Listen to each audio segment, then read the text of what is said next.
말씀의 제목은 함정이라는 제목으로 함께 은혜를 나누고 있습니다. 함정. 오늘 본문에 나오는 그 전쟁 이야기를 다시 한번 좀 복습을 해보겠습니다. 전쟁이 지금 양쪽에 두 가지 진영으로 이렇게 나누어져 있죠. 1절에 나오는 나라들이 몇 개의 나라일까요?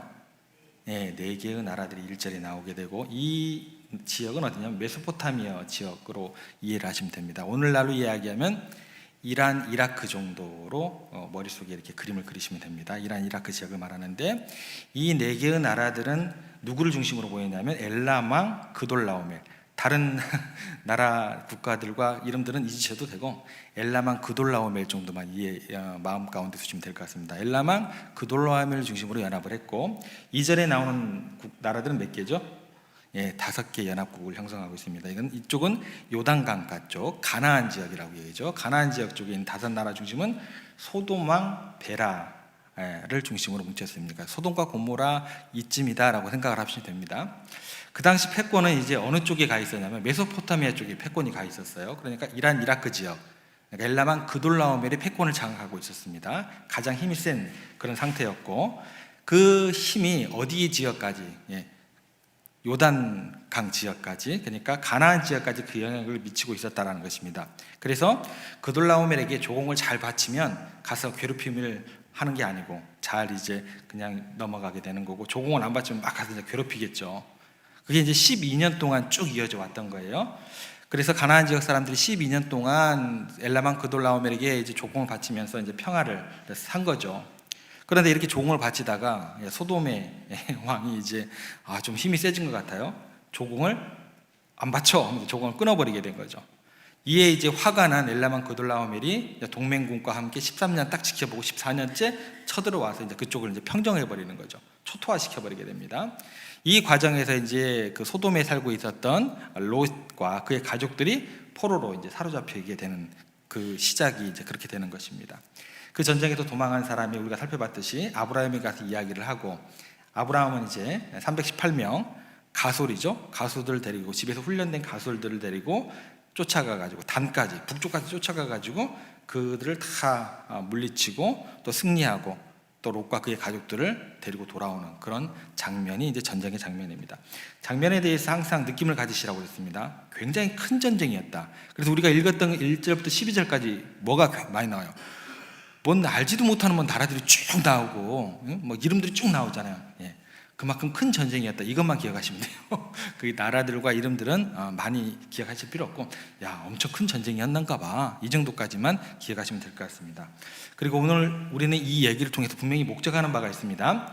롯이 또 함정에 빠져서 위기에 빠지게 한 그 세상의 함정들은 어떤 것들이 있는지 그것을 먼저 알아야겠고, 아브라함은 왜 그 함정에 빠지지 않았는지, 그 함정들을 어떻게 극복해 놨는지, 그런 내용들을 우리가 좀 알아야겠고, 마지막으로 아브라함이 그 하나님의 인도하심을 믿고 신뢰해서 나갔던 것처럼 우리들도 그 아브라함의 도전을 받아서 더욱더 세상의 함정들에 많이 흔들리지 않고 그렇게 말씀으로 넉넉히 이겨나가는 우리들이 되었으면 좋겠다라는 그 소망이 우리 가운데 있었으면 좋겠습니다. 이 시간 우리가 생각할 함정, 이제 두 번째 함정은 뭐냐면 시간의 흐름 속에, 세월의 흐름 속에 있는 함정입니다. 시간의 흐름, 세월의 흐름 속에. 한번 따라해 보겠습니다. 세월의 흐름 속에 있는 함정. 시간이 흐르면서 우리의 그 모습 자체를 한결같이 유지하기가 쉽지 않아요. 우리의 판단과 우리 결정 자체가 시간이 흘러서 그것이 옳다, 그것이 완벽하다, 이게 보장이 되기가 쉽지 않다라는 거예요. 그게 함정이다라는 것입니다. 내가 앞날을 지금 잘 예측을 해요.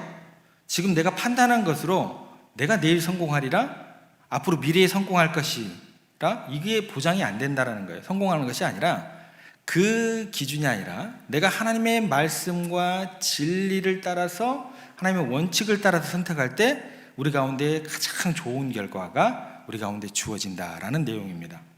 그래서 우리가 기억해야 될 것이 뭐냐면, 오늘 우리가 최고로 지혜롭게 우리의 꾀를 다 쥐어짜서 잘 선택을 해도 시간이 흘러가면서, 세월이 흘러가면서 자연스레 그 자리가 함정이라는 것을 우리가 이해할 수 있어야 된다는 거예요. 자연스럽게 그렇게 갈 수도 있다는 것입니다. 애매하게 또 막 있어서는 안 될 일이 내 가운데 주어진다라는 그 생각 자체를 내려놓을 수 있어야 된다는 거예요. 오늘 본문 앞장이 14장이니까 앞장은 13장이겠죠. 13장에 보면 아브라함과 롯의 하인들이 싸우는 장면이 이제 등장하게 됩니다. 왜 싸웠을까요? 그 원인은 그래요. 땅이 비좁아진 거예요. 원래 있었던 땅이 비좁아진 건 아니죠, 그죠? 땅은 그대로 있으니까. 땅이 비좁아진 그 원인이 아브라함과 롯의 그 하인들이 싸우게 되는 원인이 되었습니다. 그 비좁아진 이유가 뭘까요? 왜 비좁아졌냐라는 그 이유는 이렇게 나옵니다. 하나님이 주신 복이 너무 많아가지고, 주신 축복이 너무 많은 거예요. 복이 너무 많아가지고 너무나 소떼와 양떼들이 많아진 거예요. 그러니까 상대적으로 뭐가 줄어드는 거예요? 땅의 면적이 줄지는 않았지만 공간이 비좁아진 거예요. 근데 땅이 좁아서 한 곳에서 소와 양을 다 기를 수가 없으니까 이제 다툼이 일어나게 된 것입니다. 참 복을 많이 받아도 이게 또 다툼의 원인이 되기도 하나 봐요. 아무튼 13장의 내용은 그렇게 이제 싸움의 원인이 제공이 되는 거예요. 그래서 아브라함의 생각은 이때 어떤 생각으로 미치게 되냐면, 야, 어떻게 혈육간에 주신 축복 가지고 우리가 싸울 수 있느냐, 이런 법은 없다라는 거예요 라고 생각을 하게 되고, 아브라함이 선택을 해서 롯에게 하는 이야기는 이것입니다. 너가 좌하면 나는 우할게, 네가 우하면 나는 좌할게. 롯의 이런 결정을 가지고 이야기를 꺼내게 됩니다. 그랬더니 조카인 롯이 아브라함에게, 아이 삼촌, 그런 법이 어디 있습니까? 제가 그래도 조카인데 어떻게 제가 먼저 선택을 합니까? 삼촌 먼저 선택하세요 라고 했으면 좋았을 텐데 그런 이야기는 없습니다. 그렇게 하지 않고 냅다 받아 챙겨버립니다. 가장 좋은 곳, 자기가 선택을 하고 이건 최고의 선택이야, 후회할 일이 없어 라고 선택을 하고 아브라함은 뒤도 안 돌아보고 그냥 떠나버립니다. 13장 10절에 가면 롯이 선택한 곳이 어떤 곳인지 그 설명이 나옵니다. 13장 10절 우리가 같이 한번 읽어보겠습니다. 이에 롯이 눈을 들어 요단 지역을 바라본즉 소알까지 온 땅에 물이 넉넉하니 여호와께서 소돔과 고모라를 멸하시기 전이었으므로 여호와의 동산 같고 애굽 땅과 같았더라. 지금 롯이요, 네가 좌하면 나는 우하고 네가 우하면 내가 좌할게, 아브라함 소리를 딱 듣고 난 다음에 굉장히 머리를 이제 막 쓰는 거예요. 머리를 쓰면서 눈을 막 사방을 둘러봤겠죠. 어디 보자, 레이더를 높인 거예요. 신중하게 정말 심혈을 기울여서 생각하고 고민하고 선택한 곳이 뭐예요? 소돔과 고모라가 있었던 그 도시였다라는 것입니다. 그리고 자기가 보고 선택했던 그것이 너무나 만족스러운 거예요. 그리고 선택한 완벽한 이유에 대해서 어떻게 이야기가 나오냐면, 물이 넉넉하고 에덴 동산 같고 아름다운 풍요로운 곳이었다라고 결론을 내리고 있습니다. 그 좋은 것을 자기가 선택했을 때 얼마나 뿌듯했겠어요. 얼마나 기분이 좋았겠어요. 얼마나 좋았으면 막 있는 말은 다 갖다 붙이죠. 여호와의 동산 같고 에덴 동산 같다라고 이 정도까지 나오잖아요. 그런데요, 참 놀라운 사실이 뭐냐면 바로 다음 장입니다. 13장 바로 다음 장, 우리가 읽었던 14장에 불과 얼마 되지 않아서 그 지역에 전운이 감돌기 시작합니다. 그리고 정말 전쟁이 일어나 버립니다. 그 넉넉한 물이 무슨 물이 될까요? 핏빛 가득한 물로 변하게 됩니다. 에덴 동산 같았던 그곳은 전쟁터로 황무지가 되고 정말 불바다가 되는 그런 비극이 일어나게 됩니다. 그곳이 조금 있다가 전쟁으로 피바다가 될 줄 롯이 알았을까요? 상상이나 했을까요? 그곳이 얼마 있다가 더 나아가서는 하나님께 유황과 불로 멸망당할 땅이라는 걸 꿈이나 꾸었겠습니까? 여러분, 우리들은요, 어떤 일을 현실적으로 완벽하게 선택했다고 생각을 합니다. 그런데요, 내일, 모레, 아니면 1년 후, 10년 후 그 선택이 어떻게 변화될지는 저는 몰라요. 여러분들은 조금 아실 수 있을까 모르겠습니다. 저는 몰라요. 세월의 흐름 속에서 불확실성이라는 건 무조건 따라다닙니다. 우리가 하나님이 아닌 이상 불확실성을 내 내일에 대해서 지워버리라 장담할 수 있으세요? 그런 사람은 없어요. 세월의 흐름 속에는요, 시간의 흐름 속에는 불확실성이 항상 같이 따라다니기 때문에 변화가 주어지기 때문에 시간의 흐름 속에서 이미 함정이라는 것은 자리하고 있는 거예요. 우리가 하나님이 아닌 이상 그렇게 될 수가 없는 것입니다. 시간이 흐린다는 게 그래서 뭐예요? 무서운 거예요. 그래서 우리는 어떻게 해서든지 신앙의 길을 감에 있어서 오늘과 같이 내일이 되어지기를, 그 신앙의 길을 가기를, 변질되지 않기를, 신앙인의 현재성을 굉장히 유지하는 게 중요하다는 거예요. 이건 다른 이야기지만서도요. 어찌됐건 우리는요, 한 치 앞도 내다보지 못하는 연약한 인간이라는 것을 절대 잊으시면 안 돼요. 지금 내 꾀를 다 동원해서 선택한 것이 스스로 자멸의 길로 함정에 빠져들 수 있다는 것을 인정할 수 있어야 된다는 거예요. 여러분 지금 판단한 것을 잘한 것이라고 혹시 확신할 수 있으십니까? 몇 년 후에 또 며칠 후에도 그것이 옳은 길이었다고 여러분들 확신할 수 있으십니까? 그러면 그 길을 가시면 되는 거예요. 예. 근데 저는 그렇지 못하다라는 거예요. 여러분, 저는 그런 의미에서 어떤 사람이 앞날을 미리 예측해 가면서 거의 완벽한 선택을 했다고 스스로 자기 확신을 갖는 사람들이 굉장히 저는 신기하게 느껴져요. 예. 사람은요, 진실로 앞날을 알 수 없는 존재다라고 하나님께서 이야기하셨어요.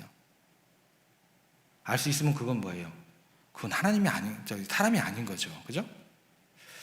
여러분 지금 내 머리로 완벽하게 잘 선택했다고 생각을 하고 이게 옳다고 생각하고 시간이 지나면 그것 자체가 그 생각 가운데서 고통스러운 선택이 될 수도 있는 날이 도래할 수도 있다는 것입니다. 더욱 우리를 놀라게 하는 것은 롯의 이 다음 행보입니다. 오전에도 잠깐 설명을 드렸지만 롯이 분명하게 이렇게 잘못된 선택을 해가지고 전쟁을 경험하고 아픔을 경험하고 포로로 잡혀갔다가 아브라함의 구원의 은혜를 통해서 다시 구출받았는데, 예전에 잘못된 선택을 하고 난 다음에 회개를 하고 돌이켜야 할 텐데 어떻게 해요? 롯이 그곳 소돔과 고모라로 다시 미련을 가지고 들어가게 됩니다. 우리들이 그렇다라는 거예요. 여전히 그곳이 좋사오니 나는 그곳에 머물겠습니다. 고집이 어지간한 고집이 아니고 황소고집이에요. 누가 그래요? 제가 그래요. 저 웬만한 고집 못 꺾을 것인 건데 그렇기 때문에 뭐예요? 고집 좀 꺾으라고 뭐 시키셨어요? 목사해라. 그래서 저 목사로 부르신 거예요. 여러분들 그 고집 꺾으려고 뭘로 부르셨어요? 장로로, 권사로, 안수집사로. 세상 사람들 그 고집 꺾어요, 안 꺾어요? 절대 안 꺾습니다. 그 고집 꺾으려고 여러분들을 크리스찬으로 부르신 거예요. 그만큼 당했으면 롯이 정신을 차려야 될 텐데 세상이 그 매력 표기하지 않습니다. 다시 그곳에서 나는 살겠습니다 하고 다시 기어들어가요. 그 결과 이번에는 전쟁 정도가 아니죠. 하늘에서 유황과 불이 내리고 완전히 도시가 멸하게 되고, 아브라함의 기도로 간신히 구원을 받지만 아내는 소금 기둥이 되고, 나중에 그의 딸들은 심히 타락한 모습으로 그 성경에 기록이 되게 됩니다. 자기의 잘못된 선택 때문에 그 어려움을 경험해 놓고도 또 고집을 피우고 또 같은 길을 왜 가는 걸까요? 하루 앞을 예측할 수 없는 게 누구라는 거예요? 우리들이다라는 거예요. 다시 한번 롯을 통해서 인간이란 존재가 내일을 예측하지 못한 얼마나 연약한 존재인지 요 롯을 통해서 두 번씩이나 이 장면을 통해서 다시 한번 우리들에게 경고를 하고 있다는 것입니다. 그런데 인정하는데 실패했던 게 누구예요? 롯이다라는 거예요. 뭐 저라고 별 수 있겠습니까? 그렇게 된다라는 거예요. 우리들은 세월의 흐름 속에 있는 함정들을 늘 잊지 않아야 됩니다. 그래서 내가 잘못된 선택을 하고 너무나 자기 확신에 차 있으면 그곳에서 그냥 그렇게 망하게 되는 거예요. 도대체 우리는 어떻게 해야 바른 선택이 되고 세월의 흐름 속에 있는 함정들을 피해서 오히려 세월 속에 있는 축복 가운데 그러면 살아갈 수 있을까요? 그것은요, 누구를 통해서 보면 알 수 있다고요? 아브라함을 통해서 보면 알 수 있다는 것입니다. 아브라함이 했던 것처럼 자신의 머리와 지혜를 의지해서 결코 시간을 내가 살 수 있는 게 아니다라는 것이죠. 내일을 살 수 있는 게 아니다라는 거예요. 그냥 오늘 내 삶의 자리에서 하나님의 뜻대로, 오늘이란 현실 속에서 하나님의 뜻대로 선택을 뭐 해야 돼요? 잘해야 되는 거예요. 결단하는 걸 그치는 게 아니라 그 선택을 가지고 내 삶의 자리에서 행함으로 나타내야 되는 거예요. 그게 누가 했던 거예요? 아브라함이 했다라는 것입니다. 현재의 순간을 하나님의 은혜로 누릴 수 있어야 된다라는 거예요. 예를 들어서 예수님께서 부자의 예를 들면서 이런 예화를 하셨습니다. 어떤 부자가 내일을 생각하고 미래를 생각하고 창고를 크게 지어요. 자기를 위해서 많은 곡식을 쌓아뒀는데 그 사람을 예수님께서 뭐라고 얘기하냐면 어리석은 자다라고 이야기를 하시면서 누가복음 12장 20절에 이렇게 이야기를 하십니다. 하나님은 이르시되 어리석은 자여 오늘 밤에 내 영혼을 도로 찾으리니 그러면 네 준비한 것이 누구의 것이 되겠느냐 하셨으니, 여러분, 우리가 시간을 앞뒤로 예측하여서 완벽한 선택을 할 수 있는 게 아니다라는 거예요. 절대 그건 우리에게 주어지는 어떤 선택사항이 아닙니다. 우리는요, 매일매일 순간순간 오늘 하나님의 말씀을 딱 붙들고 그 말씀이 명하는 대로 순종하면서 살면 복은 어떻게 되는 거예요? 하나님께서 허락하시는 대로 따라오는 거라는 거예요. 왜냐하면 우리가 내일 일을 알아요, 몰라요? 내일 일을 우리는 잘 모르지만 지금 이 상황에서 하나님의 뜻이 어떤 것인지는 우리가 쉽게 알 수 있습니다. 그게 하나님께서 하시는 이야기예요. 내일 일은 너희가 모르겠지만 네가 오늘 살아가면서 네 오늘의 이 시간 가운데 내 뜻이 무엇인가 너는 쉽게 알 수 있다는 거예요. 나누어 주는 것이 하나님의 뜻인지 뺏는 것이 하나님의 뜻인지 여러분 알아요, 몰라요? 막 이런 것도 막 하나님의 음성을 들려주세요 막 기도자인데 막 얘기를 해야 들리세요? 그런 하나님의 음성은 없습니다. 다른 사람에게 기회를 주는 것이 하나님의 뜻인지 아니면 내 마음대로 하는 것이 하나님의 뜻인지 여러분 모르세요? 이것도 막 하나님 제 기도 가운데 들려주시면 제가 하나님의 뜻대로 행하겠습니다 이래요? 이런 것들이 너무나 명료하다라는 거예요. 그런데 그 하나님의 뜻을 내가 오늘 내 삶의 자리에서 선택을 했을 때 그 결과는 뭐예요? 놀라운 일이 주어진다는 것입니다. 왜냐하면 미래는 누구의 손에 달려있기 때문에, 하나님의 주권 아래 있기 때문에 내 뜻대로 내가 오늘을 선택하지 않고 하나님의 뜻대로 내가 그 뜻을 따라서 선택하는 그 사람에게 하나님께서 내일, 더 나아가서 미래를 복 가운데로 인도하게 되어 있다는 게 성경에서 여러분들에게 주시는 진리입니다. 하나님께서 모든 걸 바꾸어서 지금 전쟁 가운데서 역사의 흐름을 바꿔서라도 그 사람에게 복을 주실 줄로 믿으시기 바랍니다. 그게 신앙인의 길이에요.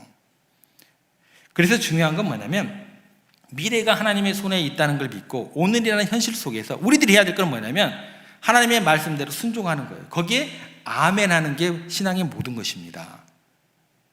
하나님의 뜻대로 그렇게 살아가게 되면 반드시 우리를 놀라운 길로 인도하시고 축복 가운데로 인도하시는 하나님의 손길을 경험하게 된다는 거예요. 그런데 우리가 너무나 지나치게 우리의 계획을 믿고 자신의 꾀를 믿는 경우가 많습니다. 그래서 내 뜻대로 해야지 내 마음이 속이 시원해요. 목사로서 내 뜻대로 막 이루어지면 뭐예요? 속이 시원합니다. 편안하고 참 잘 될 거라고 착각을 하는데 천만의 말씀입니다. 철저하게 하나님의 말씀대로, 하나님의 원칙대로, 목사니까 더 그렇게 살아야 된다는 거예요. 장로님이니까 더 그렇게 살아야 된다는 거예요. 권사님이니까 더 그렇게 살아야 된다는 거예요. 자녀를 가진 부모로서, 믿음의 부모로서 더 그렇게 살아가야 된다는 것입니다. 나는 이렇게 살아갈 텐데 너는 잘 살아라? 이런 법은 없습니다. 철저하게 하나님의 말씀대로, 하나님의 원칙대로 살면 내일과 미래를 걱정할 필요가 없다라고 우리에게 말씀하십니다. 그러므로 우리가 고심할 것은 시간의 흐름이 아니라는 거예요. 자연스럽게 내재해 있는 그 함정이 시간의 흐름이 함정이 아니라는 거예요. 진실성의 문제인 것입니다. 예수님께서 이렇게 말씀을 하십니다. 누가복음 12장 56절에서 57절 뭐라고 얘기를 하냐면 외식하는 자여 너희가 천지의 기상은 분간할 줄 알면서 어찌 이 시대는 분간하지 못하느냐 또 어찌하여 옳은 것을 스스로 판단하지 아니하느냐. 예수님께서 하시는 말씀이 뭐냐면 외식하는 자들이 시대의 흐름을 보지 못하는 것이 안타까웠다라는 거예요. 야, 먼 미래의 일 생각하지 마. 외식하는 자들이 눈앞의 작은 이익 때문에 뻔한 일을 보지 못하고 스스로 옳은 것을 판단하지 못하는 그들을 너무나 안타까워하셨다는 것입니다. 교회가 교회되지 못하고 하나님의 자리에 금권 갖다 놓고 권력 갖다 놓고 이거 자체가 너무나 안타까우셨다라는 거예요. 그래서 뭐예요? 성전에 가서 돈으로 주고 파는 거 다 엎으셨잖아요. 내 집을, 만민이 기도하는 집을 더럽히지 말라고 하셨잖아요. 이 땅에 지금 교회들이 뭐를 하고 있냐는 것입니다. 외식하는 자들이 눈앞의 작은 이익 때문에 뻔한 일을 보지 못하고 스스로 옳은 것을 판단치 못하는 그들을 너무나 안타까워하셨다는 것입니다. 누가요? 예수님께서. 외식하는 자들이 신비한 소리를 들려달라고, 신비한 것들을 보여달라고 하면서 정작 주어진 말씀은 뭐예요? 무시하고 다른 길을 가는 그들이 너무나 안타까우셨다라는 거예요. 말씀이 이렇게 주어져 있는데 무슨 또 음성을 들려주라고 하느냐는 거예요. 여러분, 옳은 길을 선택하는 사람을 하나님께서 책임져 주시는 거예요. 오직 하나님의 뜻이 무엇인가 거기에 집중하면서 부디 하나님의 말씀에 인생을 거는 여러분들 되셔야 한다는 것입니다. 오늘 주신 은혜를 나의 삶의 자리에서 오늘 바라보시면서 오늘 최선의 선택을 하면서 그 은혜 가운데 붙들림을 받는 그 은혜 가운데서 감사와 또 찬양을 올려드리는 여러분들 되시기를 주님의 이름으로 부탁을 드립니다. 그렇게 오늘 우리에게 주어진 그 함정, 그 위기를 극복해 나가는 것입니다.